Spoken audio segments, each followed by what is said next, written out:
It was also while you were posted in Udupi that you studied Islam, and because you wanted to dispel and learn for yourself what the religion was all about, and any kind of misinterpretations that that are generally over there.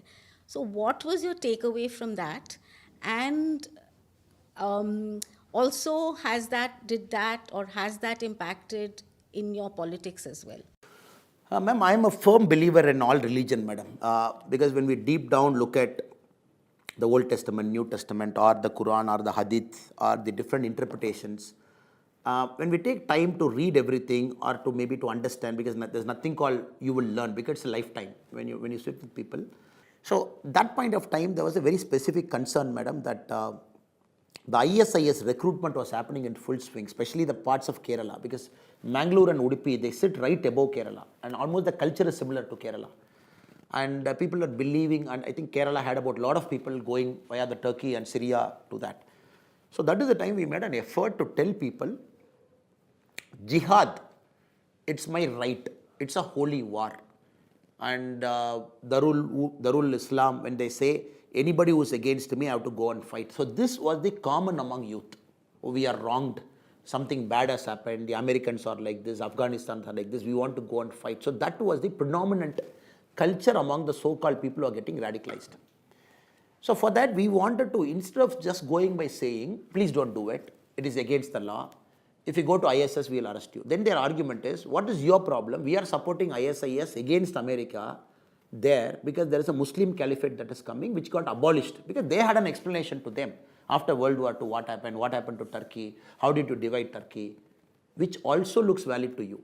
Because when you sit with an open mind and discuss with them, my caliphate is gone, everything is gone, they are trying to do something against America. Am I doing anything against our country? What is your problem? Though he is not going to join ISIS, but opposite side will have a healthy debate like that. Then we said, look, to talk to this guy, it is important that I have to understand a bit of his mind. Because for him, everywhere radical preachers, some Muslim Ummah talking somewhere, he is seeing in his telegram. Somebody giving a very strong, aggressive speech in Iraq, he is seeing that. Then we said, okay, let us learn. Muslim scholars we invited. First we had a conference where the Muslim scholars used to speak to the youth, saying that what is Hadith, what is Quran, what is this holy war, what is this jihad. Then we made 3-4 Muslim conferences where we made the top Muslim leaders to come and speak, their own leaders. Because they were also very clear, look, don't do this. No radicalism should spread to this part of the coastal, because that's a very volatile part of Karnataka. A lot of communal violence happens, killing happens, especially Mangalore and Udupi, that belt, madam. Then it gave me an interest for me to read what it is, understand what it is. Then talk to different people, interpretation of one, multiple interpretation. One line of Quran is interpreted 100 times by 100 different people. In India, the Diyaman school will say something, they will say something. The New Delhi cleric, he will say something.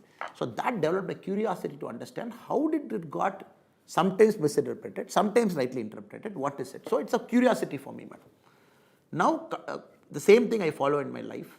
Let us not just like that demonize anybody, a caste or a community or somebody. In India, the unfortunate problem, we read very little, madam. As a society, we are becoming more TV centric, more OTT centric, more Amazon Prime and Netflix centric. The younger generation read very little. And they just like that demonize somebody because of a caste identity or religious identity.